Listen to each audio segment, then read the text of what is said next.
Tonight on Sports Desk, let's dance, March Madness is rolling, and the road to the Final Four has begun.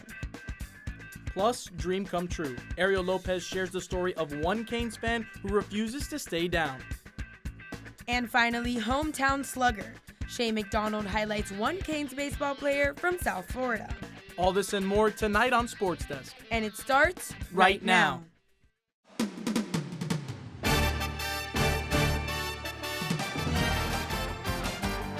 I'm Ed Reed, and you're watching Sports Desk. Hi, I'm Rhys Davidson. You're watching Sports Desk. Hi, I'm Jim Kelly, former UAM guy. You're watching Sports Desk. I'm Jalen Phillips, and you're watching Sports Desk. I am Michael the Playmaker Urban. You are watching Sports Desk.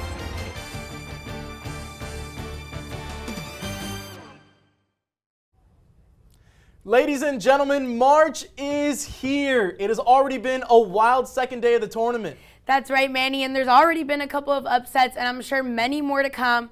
But as the madness continues, thanks for tuning back into Sports Desk. I'm Sophia Mazza. And I'm Manny Naccarato. Thank you for joining us.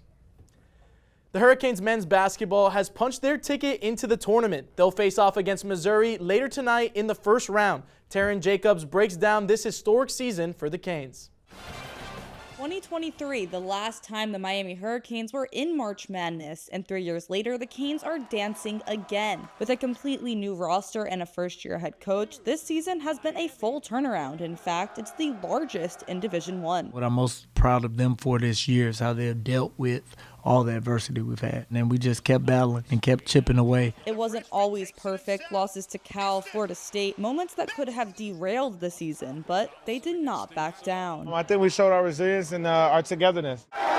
The Canes finished the regular season 25-8, tying a school record for wins. And at the center of it all, head coach Jay Lucas, the winningest first-year head coach in program history. And to be able to get picked, to get a 7 seed, and continue to play basketball is all you can ask for. The team led by veterans like Malik Renew, Trey Donaldson, and Ernest Uday Jr. And no matter how things happen, no matter what shakes up, us three will forever remember Miami as our home. I was made for these moments. I mean, March is my month. The regular season is over. Now it's survive and advance. It's a clean slate, and so we just got to take it game by game and possession by possession. It's a lot of their first time, and it is one of those experiences that just make you smile because you understand how big a moment it is. Taryn Jacobs, UMTV. Thanks, Taryn. From the WBIT to the Big Dance, our Hurricane Hangtime crew breaks down all things Canes hoops. Guys. Welcome back to Hurricane Hangtime. I'm your host, Arielle Lopez, joined by Sarah Landau and Tucker Kinney. Starting off with women's basketball, Miami came out hot from the floor early, but Georgia Southern responded with a strong second quarter, cutting the deficit to just 2 points heading into the half. Sarah, what stood out the most to you in that second half shift? Yeah, Arielle, well, the Canes defeated Georgia Southern 82-56 in the first round of the Women's Basketball Invitational, but they had a rough second quarter. They only scored 8 points, and Georgia Southern doubled that, scoring 16. They also had 19 turnovers, but Miami was able to bring it back in the fourth quarter, scoring 31 to bring it back. Yeah, and Miami relied on depth and wearing the Eagles down late. Against tougher competition, is that a winning formula for the Canes? Yeah, if the Canes want to continue to perform well in this tournament, they need to limit those turnovers that we saw last night and keep drawing fouls. They were 16 for 20 from the foul line, and although the Canes did get that win last night, they are not out of the woods just yet, and they still have a rough schedule in their quadrant of the bracket. Eastern Kentucky defeated Utah, Harvard beat Navy, Wisconsin knocked out Oregon State, and Miami will face off against the Badgers on Sunday right here in Coral Gables. And heading into men's basketball, with all new faces on the team this season, Miami has shown flashes of being a really high-performance team. Tucker, what held them back in their ACC tournament loss? Well, Arielle, the Canes actually got off to a hot start in the ACC tournament, taking revenge against Louisville. In an intense and physical matchup, they played the exact brand of basketball that has gotten them this far in the first place. But in the semifinals against Virginia, they got blown out 84-62 in their worst loss of the season. And in this one, they really just were never in it. Offensively, they were slow, and defensively, they just got pummeled by threes. And I think this is a wake-up call to these players. In March, teams come to win, and you got to be on top of your game from minute 1 to the end to have a chance. Definitely, and with March Madness underway, tonight's matchup between Missouri and Miami will be a pretty physical game with both teams having similar profiles. So, Tucker, who is Missouri's X factor that the Canes need to look out for? Yeah, it's Miami, Missouri in a March Madness matchup that has a case of looking at the man in the mirror. Both these teams don't really rely on the three ball much. They want to get inside with the offense flowing through the paint, getting high efficiency looks. But that plays into Miami's hands because their three-point defense hasn't been great all season.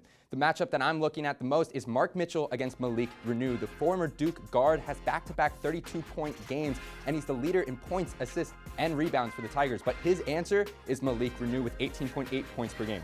Overall, it's going to be a case of who wants it the most. For the Canes, it's already been a successful season, but it's time to dance and go 1-0. Well, we will see if Miami can pull it together when it matters most.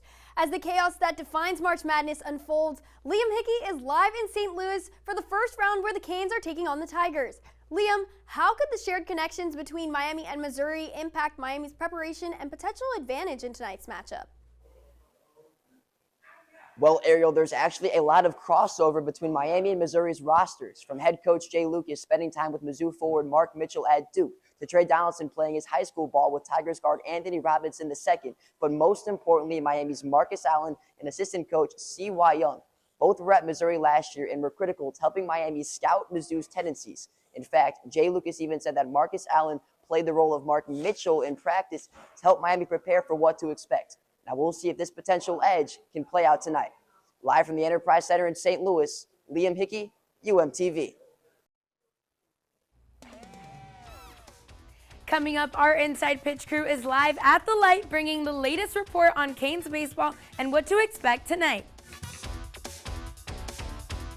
After a tough road trip in Durham, Canes baseball is ready to get back in action this weekend. Our Inside Pitch team is live at Mark Light Field to tell us about how the Canes can get things back on track. Guys?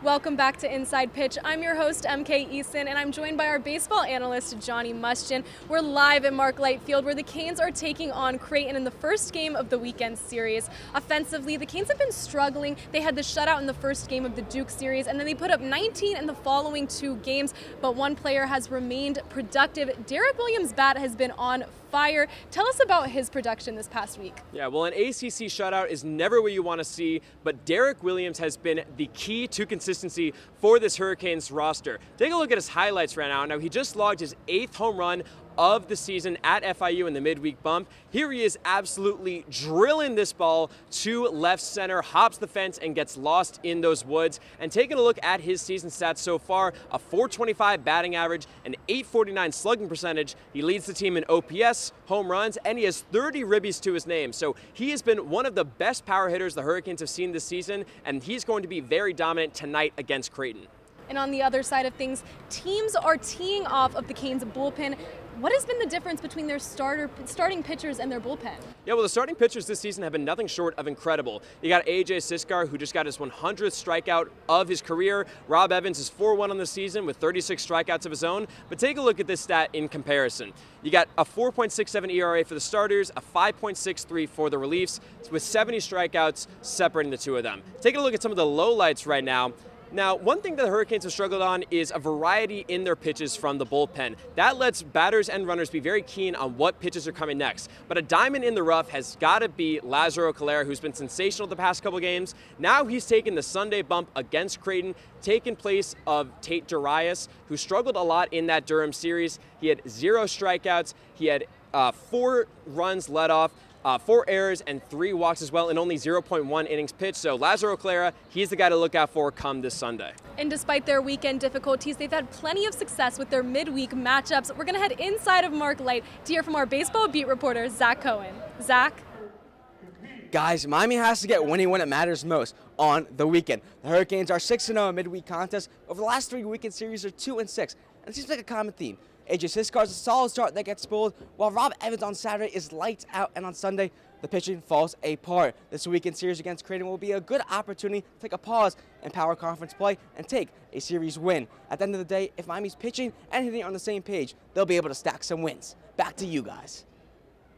Thanks, Zach. Now, we've talked about why the Canes have lost these last 3 series, but now they're facing an out-of-conference opponent. How can they secure a dominant win that'll push them forward in their season? Yeah, well, it's the 2001 College World Series rematch against the Blue Jays, so you know what that means. We got to have some Y2K Johnny's Locks. First off, it's going to be talk to the mitt. The gloves have to be on point today against a very talented batting order for Creighton. Second off, you got served. Now, AJ Siskar, I want to see that slider absolutely cooking batters all night long and sending them to the dugout early. And then finally, I want it that way. You got to play like this is an ACC opponent. Heck, you got to play like it's the 2001 World Series yet again against Creighton. That is going to make this series and the rest of the season so fetch. Thank you, Johnny. You should be a singer, but that is all we have time for here on Inside Pitch. Make sure you grab a shake and head down to Mark Light to watch some Canes baseball tonight. The Atlanta Hawks were looking for a spark last night against the Mavericks, and Jonathan Kuminga delivered fireworks. Let's take it to Dallas for this week's Play of the Day.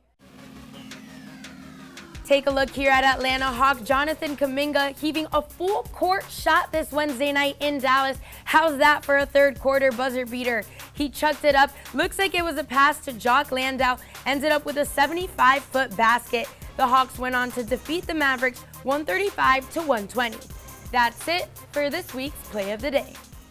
Manny, the last time this happened was in 2000. It was a 63-foot shot. Do you think you can do a half-court shot? I don't even think I could hit a layup in the NBA right now. I don't think so. Don't sell yourself short. You're pretty tall. You got it. You got the reach. Oh, well, thank you, Sophia. But that's going to do it for this week's edition of Sports Desk. Make sure to catch us here every Friday, same time, same place. Have a great night, everyone.